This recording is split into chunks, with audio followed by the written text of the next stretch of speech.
मच्छीमार संघर्ष कृती समितीचा महाराष्ट्राचा अध्यक्ष आहे आणि आमच्या उजनी धरणावर हा सौर ऊर्जा प्रकल्प जलसंपदा विभागाने राबवलेला आहे 14,976 कोटीचा।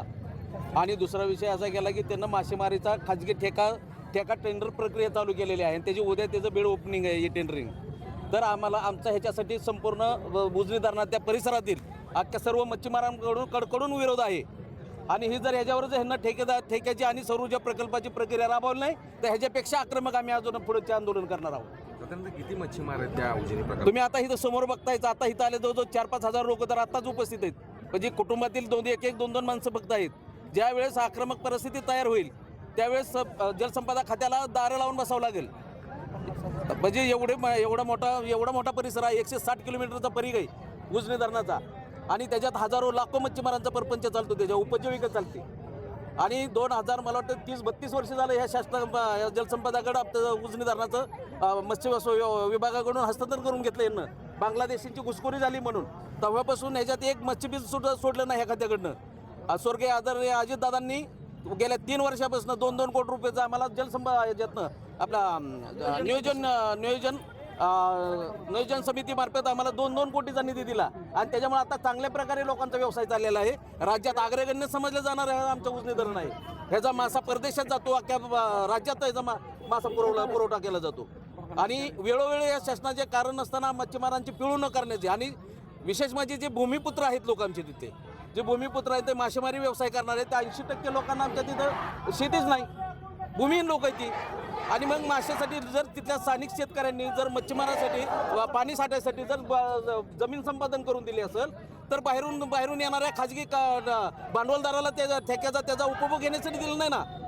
पाण्यासाठी, इंडस्ट्रियल एरियासाठी आणि शेतीसाठी पाणी पुरवठा करायचं त्यांचं काम आहे। त्यांचं हे खाजगी ठेका काढायचं नाही, त्यासाठी सेपरेट मंत्रालय आहे ना, मत्स्य विभाग आमचा सेपरेट आहे, त्यांच्याकडनं काही काढून हे नितेश राणे साहेबांनी काय त्यांच्या अंडरमध्ये येत नाही। जलसंपदा खात्याकडे हे धरण असल्यामुळे त्यांचा पती मत्स्य व्यवसाय खात्याचे मंत्री आहेत आणि वारंवार आम्ही मागणी केली की मत्स्य विभागाकडे ह्याचं हस्तांतर करा।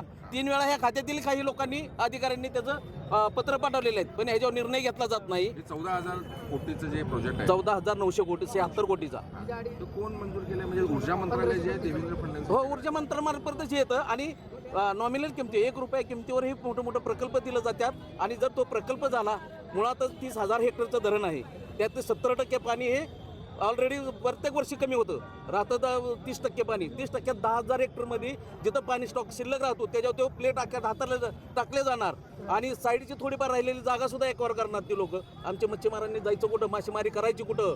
त्याच्यामुळे रोडिशन सारखे गंभीर आजार तयार होतील, कॅन्सर सारखे आजार तयार होतील, पाण्याची गटरगंगा होऊन जाईल आणि रोगराई इतकी पसरल की त्या परिसरात अगदी दुर्गंधी सुटून जाईल आणि माशाचं उत्पादन होणार नाही, उत्पत्ती नॅचरली माशांची होणार नाही।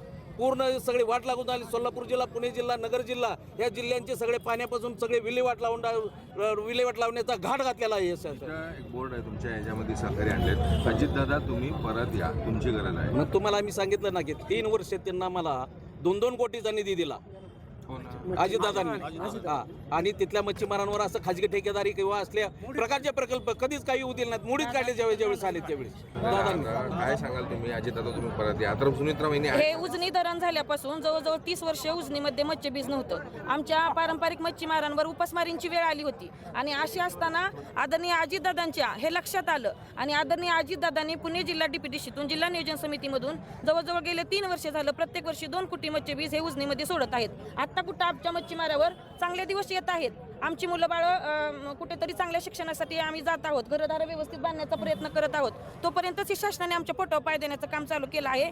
आमच्या तोंडातून घास काढून घेण्याचं हे काम करत आहेत।